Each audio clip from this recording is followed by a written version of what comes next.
Hello and welcome to Stock and Roll, the podcast where we deep dive into the complex world of equity compensation.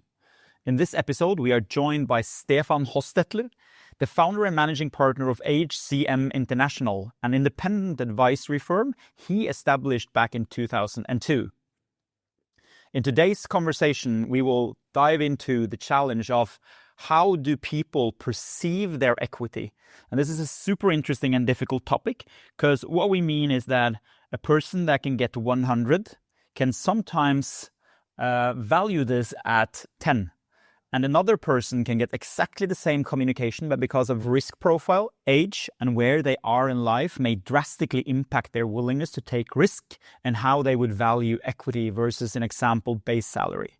This is, of course, also heavily impacted by communications and the company profile. Doesn't this sound cool? Tune in and hope you'll enjoy the conversation. If you enjoy our podcast, I will appreciate it a lot if you hit like and subscribe.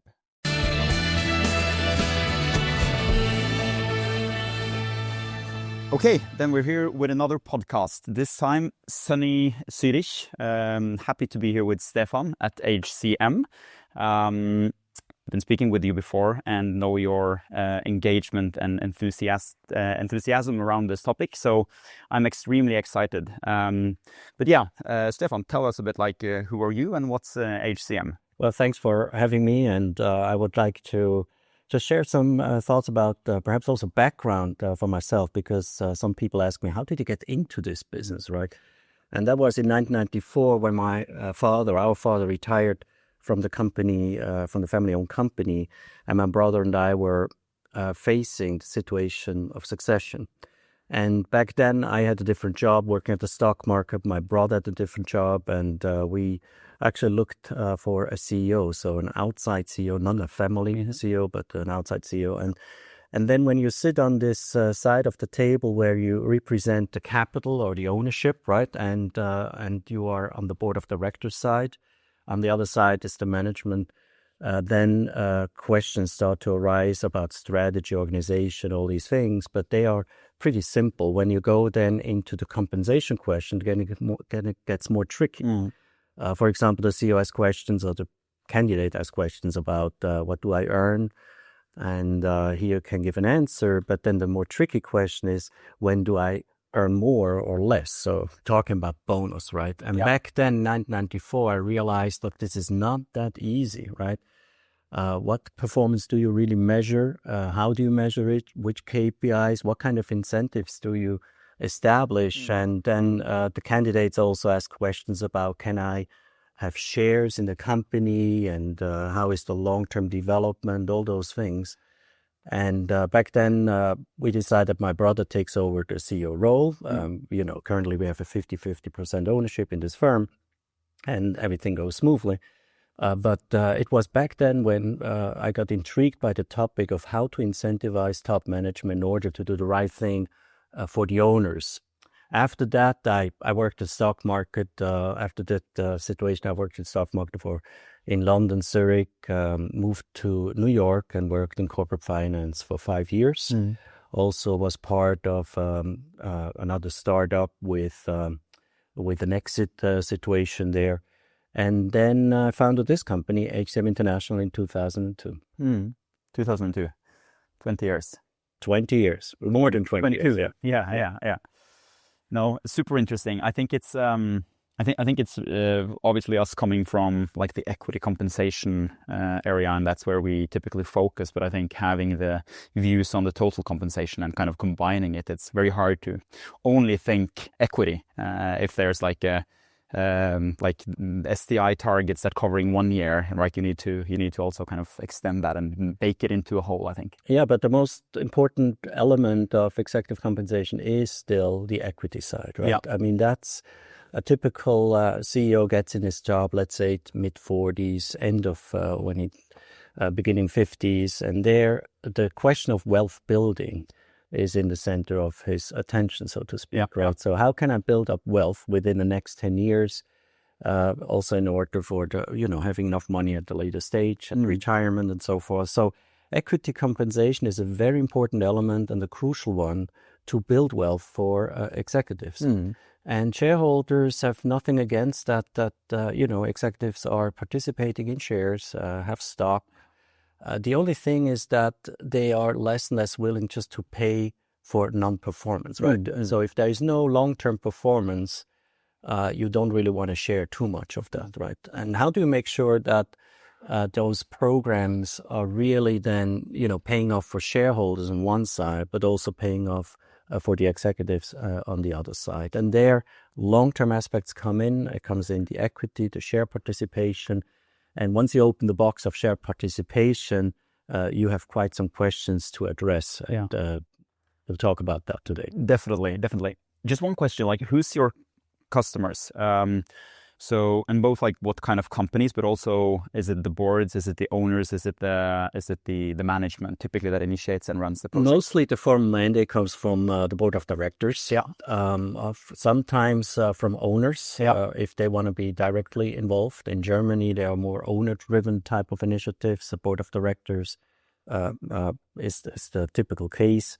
Sometimes it comes from management side to be in general support, but because we are very high-level position, so we are very strategically oriented company, and we have 80-90% of our mandates coming from board of directors or owners. Because we want to avoid conflict of interest. Once we take on a project and a mandate from the board, we do not accept a mandate from CEO and management just for the simple reason of avoiding conflict of interest. Yeah, I know, understandable.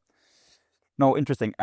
And our clients are large firms, blue chip companies. I think we have approximately a third or half of the blue chip companies as clients, listed companies, but also non-listed companies, family-owned companies that struggle with the same question. How do you let management participate in the long-term success of the firm? Right?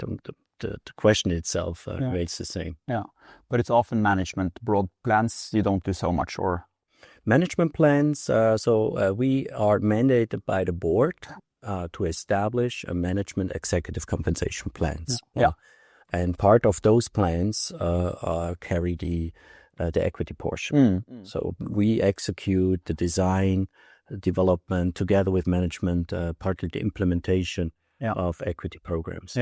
Interesting. So I think that kind of takes us a bit to today's topic, which I find personally extremely interesting. So when we in a case where there's a management program that is to be designed, even managers can have very different risk profiles. They can have different understanding backgrounds, and so like in order to try to find out what is the value of what they receive, if they get 100 euros, that is 100 euros. Quite simple to understand. And then, but if you get 100 shares, it's quite simple to understand, but already not 100 euros. And then what if you say those 100 shares comes with a strike price? Then you need to weigh in timing, company, your risk profile, understanding, and you can even cloud it with performance criteria and a lot of other things. So what is the value of something which is uncertain? It's a hard topic to grasp, but first of all, like, how do you see this when it comes to your job? Do people understand it, and how to simplify it, and a bit like how to go with understanding? Yeah, it's a very important point to understand which value do you give away, or what value on the other side is taken on as so we call the value that you give, right? We call this technically the fair value, right? It's a risk-adjusted value, objectively measured. I'll get back to this in a second. And on the other side, on the management side, they look at the same package that you give, but they look at it from a perceived value perspective. So what is this, what I really get in my own terms and my situation? And the fair value concept is based, you have to imagine in the 90s when the option plans were big, or beginning 2000. So before I started the firm, it was actually common not to expense equity incentives in the P&L. You cannot imagine, right? So it's the options were directly booked through equity, no expense in the P&L. It's unthinkable today. Yeah. But then investors started to question that and said, well, this is compensation. There should be an expense. And then the audit firms and the corporate finance folks started to evaluate how do we really measure the value of such a option plan? I mean, that's pretty straightforward and standard, but how do we measure the value of a share-based plan, which depends, the vesting depends on performance, you have EBIT conditions, you have total shareholder conditions, etc. And this is where the concept of fair value was developed. And the fair value is a methodology that considers risk. On one hand, the time risk, right? Yeah. On the other hand, operational risk. Other risk is like measurable and objectively accessible risk components, which then are discounted to today's value, right? And that gives you a certain number. For example, typical stock option plans for management that run 10 years, you can take, like, if the stock price is a 90, you would say it's approximately 1/3. So the risk-adjusted value of an option is 30, right? Yeah. But what's the risk-adjusted value of a stock plan, not an option? That depends on the total shareholder return or TSR performance and other measures. And that's where now we have established a good understanding globally, I would say, from how to measure the fair value. Right? They are IFRS things to consider. There are other things, but here we get a good understanding.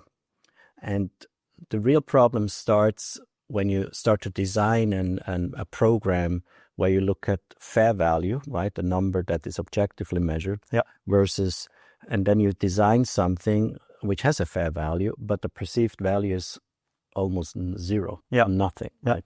Then you give away a lot of money, you expense a lot if you're P&L, right? Your profitability goes down. At the same time, the management says, well, that's worth nothing. You know, it's so much out of the money. I don't have the time to do that, etc. And here, the discussion must be, what can we do in order to understand the perceived value? How to recognize it in the establishment of the plan, and what can we do to make the perceived value a little bit bigger? That's not a given formula, the perceived value. It's, as it says, perception. I think it's super interesting because it's also extremely dependent on company. How big are they? Is it a growth company? Kind of what sort of sector is it? Like as an example.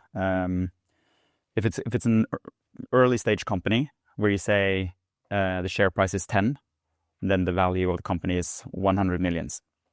And then you have to pay 10 for that in the future. So it's a strike price of 10, same as the price today. As you say, the value then 1/3. Let's say it's 3.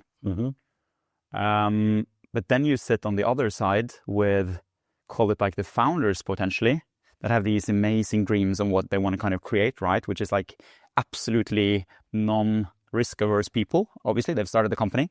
And in their thoughts, it's like, okay, we give away something, the strike price is 10, but we want to make this into something that is worth $1 billion, meaning that the share price they look at as the goal here is 100, so it's 90.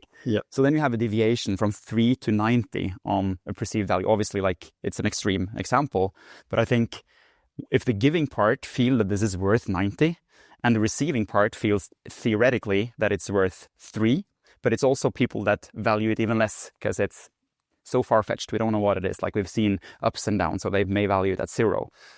So this is like back to the total compensation part.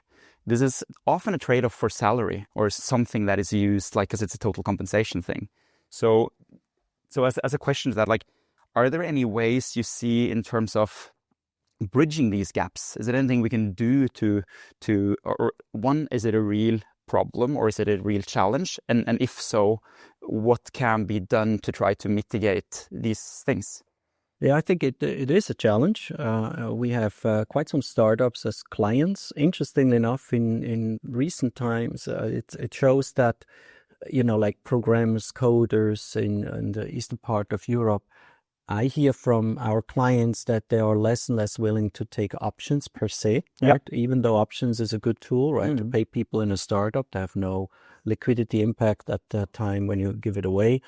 It seems like the risk averse, people are more risk averse than you think, even in startups, right? And that's a first step to bridge this gap, right? To understand that they have a different situation. So owners or founders usually have some wealth on the side, usually, right? They have connections, they are funded by, they have more transparency about the funding, about the liquidity. And they need to understand that, some people joining firms are just in a different life cycle. They have certain spending, have family, they want to go on a vacation. You cannot build like this dream in a compensation side. There is a need, a reality need for people to get paid, and here it's important to understand where do we have some more freedom to pay people less cash and more equity. Usually we say that equity incentives are good for 2 to 3% of the workforce. So let me give you an example. If a company has 1,000 employees in total, blue collar, white collar, you talk about 20 to 30 people that are typically in a long-term equity-based incentive plan. That doesn't seem a lot, but this is that's incentive plans in terms of performance incentive plans, not share ownership plans. But that's what we see as a reality, because those executives and those 20 to 30 are on the higher earner side. They have more flexibility in the total compensation. Hopefully they don't spend money they don't have yet, right, for their living. But they usually have more, they are usually less risk averse. So the first step to bridge the gap is accepting financial situation, also accepting that we need to focus on such plans for mostly top earners. And then you have more flexibility to establish a good plan. I've even been in a case where I helped out another common founder that had one employee or a participant in a program like this that felt that the value of the programs, if you ask like, how much is it worth for you? Things that have already been granted. And that was like, let's say 20. And that was like a disappointing thing for the owner of that company, because that person felt he had been giving 100, right? And then rather than accepting that, just an offer, I'll increase your base salary with 10, and you will get that accumulated over time, and I'll terminate your options. I'll buy them back in a way, right? That person did that because it was not really good use of a powerful muscle of the company, meaning the shares, to kind of have it at that person, right? And then rather increasing, and both were happy. And then take those options. That person or that founder took those options and gave it to someone else that said like, shit, I just want to be in the equity story here. I don't care about my base salary, right? This is what I want to do. And then the same type of instruments, the same numbers given to that other person kind of managed to reduce the salary leap that they needed to do to satisfy that person with like 5 times as much. So again, it's an anecdotal example, but I think like understanding the receiver's mindset here is quite important. Very important. Yeah. You need to talk to the executive. You realize it immediately in the initial discussions. That we usually join between board and management, where there is more appetite or less appetite, right? And it's also a cultural thing. It is. There are some executives and companies who do not really believe in equity plans. There was an example in Switzerland, majority shareholder completely said no to any share plan because he argued that executives are already at risk with their employment in the firm, with the name, with the reputation. So why on top of it give them shares? In the meantime, the company changed as well. They now have equity incentives. But it's absolutely true. You need to put yourself in the shoes of the executives. Now, typically in quoted companies and larger firms, it is, in the meantime, an established practice. and the acceptance of executives to look at the benchmarking data, right? The benchmarking data is usually on fair value, the fair value as an official objective value to be measured. Yeah. Now, this means that if you have a 1 million package for a CEO, 300,000 or 400,000 base, 300 short-term bonus, and 300,000 yearly long-term incentive award, which depends on future performance. You would say that yes, the 300,000 may be worth for the individual perhaps just 100,000, right, or even less. But having said this, the benchmarking and the way they look at the market, they would look at the market at the 300,000 as well. The problem starts when you have those fair values in place, but now you start to establish equity incentives which are completely unrealistic. Then you deviate from normal designing of equity plans. I give you an example. If the board of directors and the owners, as you mentioned before, some owners believe in the sky and the limit is the limit. We have a 1-2 billion company startup. If you set your strike too high, that's out of the money options, which are no longer practiced. But if you set your targets too high, you completely reduce the perceived value to 10%, 20%. I mean, this is almost nothing. You get no incentive and no buy-in for such a program. That's why the board of directors can, you asked about bridging the gap before, they can close the gap by not overstating and overdoing the target setting. And that's certainly one of our biggest recommendations, to accept that we need realistic targets, which sometimes are even below strategic plan. How many times do we implement equity incentives with some profitability targets or sales targets or return targets, which are essentially 20 to 30% below strategic plan? That sounds a little bit weird, but actually it helps to make a long-term incentive plan really live within the firm. Agree. And that's something where the board of directors needs to, that's an awareness, right? That starts with the perceived value, that they're aware of it, and then they can do it. Another means to bridge the gap, I mean, that's communication, right? To have constant good updates of where are we right now. It must be transparent. And sometimes I think the board of directors is not fully aware how relevant long-term incentive plans are for executives. The executives who receive packages know very well what is the current value of my grant last year, prior year, where is it right now? They have it ready. The board of directors sometimes says, well, they don't really mind and they don't really look at it. That's not true. And that's why a communication or a support system like yours, right, to communicate and keep people up to date what's going on with the value helps a lot. 100%. I think like a couple of, we've had many times, like you do recruitment and you hire people from a competitor or any other company, and like you have dialogues on, this is the base I need, this is the STI that I've had, and trying to benchmark those things. And the quote on like the stock side is more, and I have some options or something, right? They don't really know what's it worth, how is it, and then they need to kind of go back. And I think that then the question is like, how valuable is it really if it's not like top of mind? You touched a bit also on like one item that kind of made me think a bit like, I think it's also important to think about the intention, like when you design the program here, because if the intention is to create more kind of focus versus long-term hairy goals, it may be a bit more okay to have a bit more of a stretch target. If the intention is really, it's been a turbulent time, we need to gather, we need to make sure that it's retention, we can't lose key people. And it's like the total It's opposite. a different one, and typically we have 4 objectives when we go to design, when we design incentives. So 4 conflicting goals, right? The goal number 1 is to motivate, right? The goal number 2 is at the same time to establish something that also offers some retention elements, right? Goal number 3 is alignment. that we do the right thing and in the long term for the shareholders.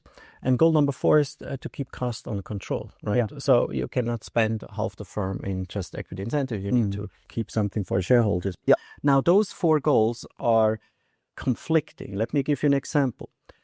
For example, if you want to be highly motivating, you give extremely out-of-the-money options, right? In your example before, you said a strike of 10, right? Yeah. Well, let's put the strike to 100 because the owner likes the 100.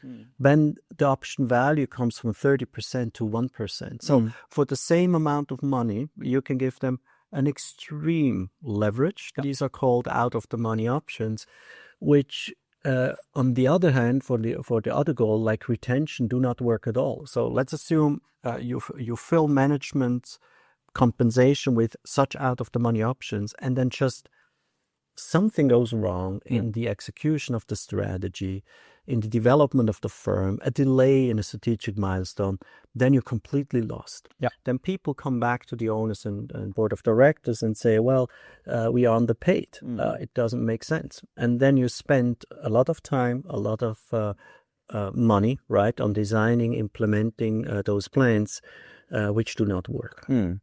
I think like calibrating a broader group's strike prices or targets based on the founder's perception and ambitions is a bit dangerous, because like being a founder in first place, it's like you've already done something extremely irrational, and then that's not necessarily something you can use for a broader range of people. Yeah, they have different circumstances, life cycles, expectations, risk aversion, etc. Right? As I think they need to understand the reality of a lot of people. They want to give equity incentives, right? Yeah. And that's why companies usually differentiate between equity-based incentives with performance conditions and share purchase plans. Right? Yeah. Share purchase plans are more broader-based.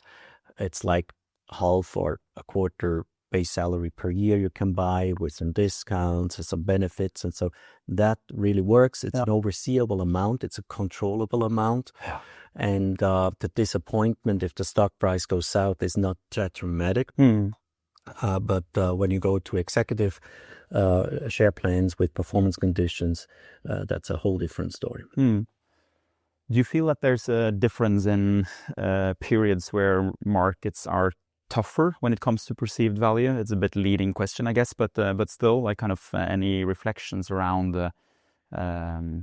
that? Yeah, there is. I mean, we lived through times of just ever increasing stock market price. You know, people just loved it, and now with interesting enough, in Corona times, when markets came down first, now the market's under pressure.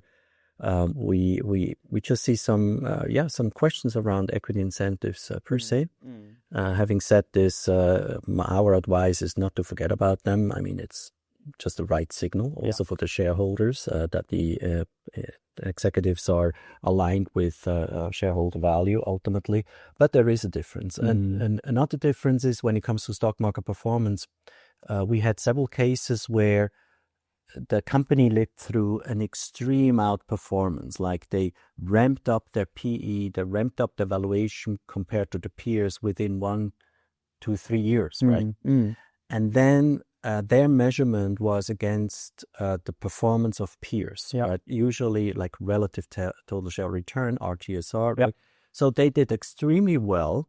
And after this increase, then we get called in with the question, you know, now we had this outperformance. What can we do going forward? Should we keep the relative TSR or should we go to a different measurement? And that shows a little bit the dynamic that you said before, right? We have the view on the stock market. The executives know how the stock performed and what can they expect in future. And after a significant midterm outperformance of a single stock where you just ramped up and closed the gap, valuation guys clapped the gap between you and the peers, then the question is on the table, right? Is that the right measurement or not? And then we typically go to an absolute total share return, less relying on the relative total share return. Oh, super interesting. By the way, one thought about this relative total share return, if you allow me. Of course. Because that goes into design as well. And we have a market practice, especially here in the Swiss market, which is accepted by ISS and Glass Lewis, where we vest equity plans. So after 3 years, typically, we transfer ownership of performance share plans into real equity. Yeah. That's the vesting part, right? Where we vest for relative total shareholder return plans even below our median performance of the peers. And that's globally under scrutiny, right? Because the idea is to say, if you're not at least as good as the peers, you shouldn't get anything, right? But this is a significant perceived value impact here, right? Yeah. So if you do not allow any value to vest below median performance, your perceived value goes south, also the fair value. And our advice, and this is actually, as mentioned, accepted in Switzerland, is to accept underperformance also as an area to vest, right? It could be that you go low, like minus 20%, 25%. I think we even have cases of minus 40 percentage point performance difference, where still the executives will get something. Yeah. And that extremely helps to establish an equity incentive, which works also in times of bad performance. The focus should be in equity incentive plans. The focus should not be on the huge upside. The focus should be, from a board of director point of view, what are we doing in times of bad performance periods, weak stock markets?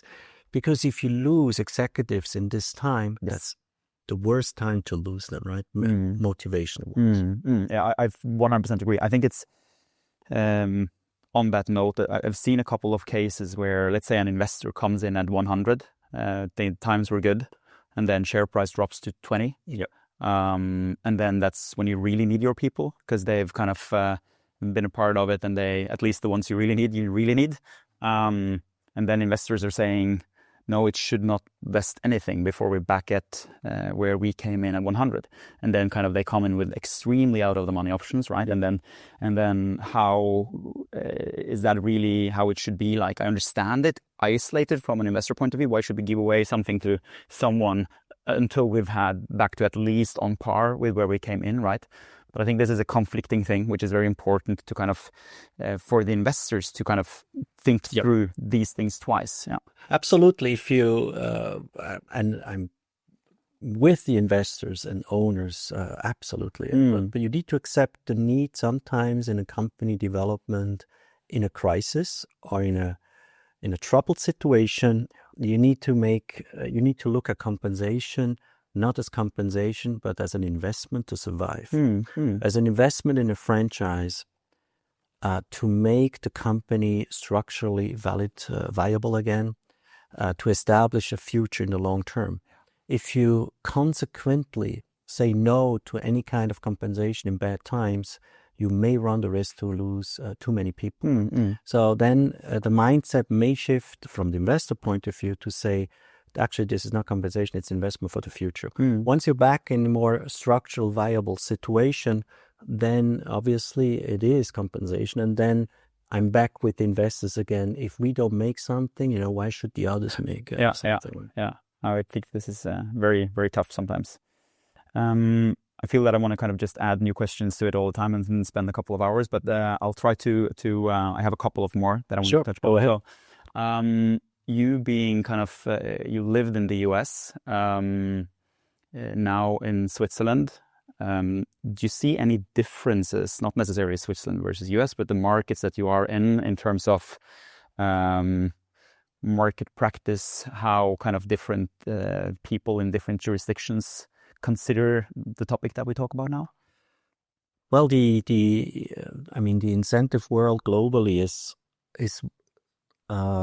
so dependent on the country's culture, right? I mean, you come from the northern part of Europe. There is a different view on compensation incentives than here in Switzerland, different than in France, different than UK and in US. So the biggest difference I see when we talk about variable pay or incentives is that in the US, executives explicitly talk about this.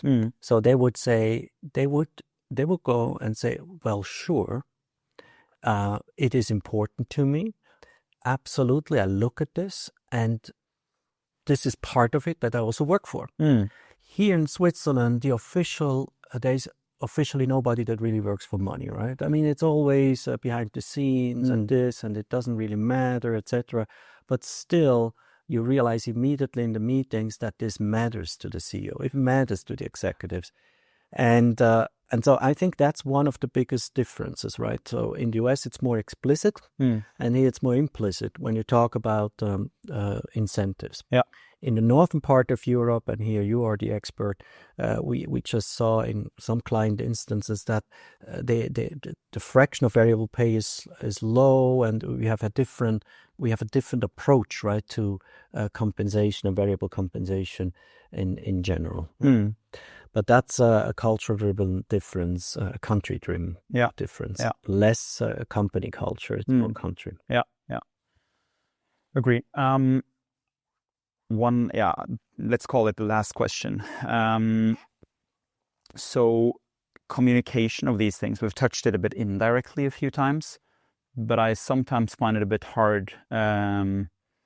Like if it's kind of a bad period of the company, valuation go down, it's a non-listed company, how can you, first of all, communicate the values then? Should you communicate the values then, or should you put a seal on it and then wait until it hopefully goes back up? Also in the start, when you launch a program, just a bit like on the comms side, the way you see it. Well, I'm on the board of directors of several startups, and my recommendation is to be transparent in terms of performance. The more people understand where they really are, whether we have a true crisis, whether we need to cut costs for this reason, the better it is. Yeah. I don't think it's a good idea to keep very good or bad news among the board of directors in the hopes that people somehow understand. I rather think that the energy of people understanding how is the company doing, where can I help, transparency to a certain extent, obviously not everything, but transparency in general helps to understand downside performance and obviously also upside. Sharing good and bad news is part of being part of the firm. Now, typically board of directors do not like to share too much bad news because they think they run the risk of people leaving.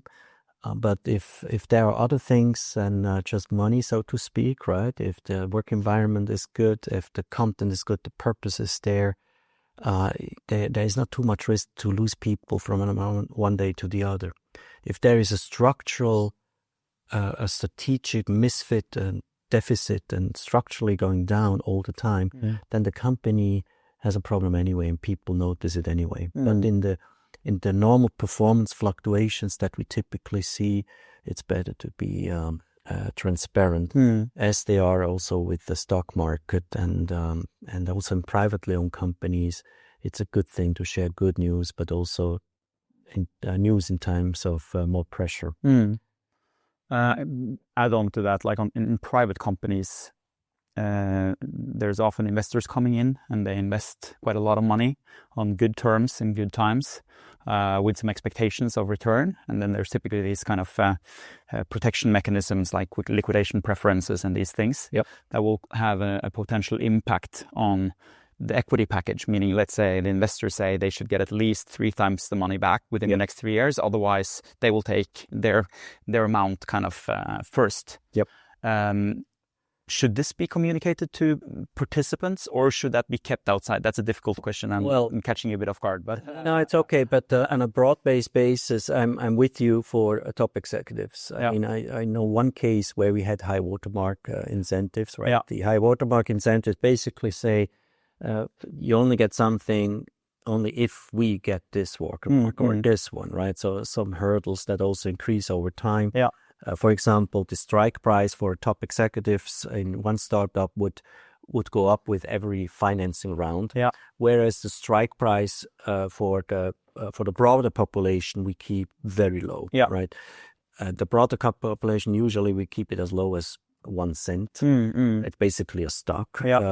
Because we understand that there in this company, it's more important for people to understand it and not to be worried about it. But when it comes to the CEO and the executive team, very much so, right? So the next option grant will be with a higher strike. Everybody understands that we just got the money from them. So this is how we would adjust for them. But to establish high watermark plans in any shape or form, with a broad population in privately owned companies or in startups may not be a good idea. People don't understand why they can follow an investor comes in, but they cannot grasp it. And then suddenly, back to the key topic of today, suddenly the perceived value gets so little that you may lose people because they're just frustrated that they think they don't earn enough. No, I think it's super difficult.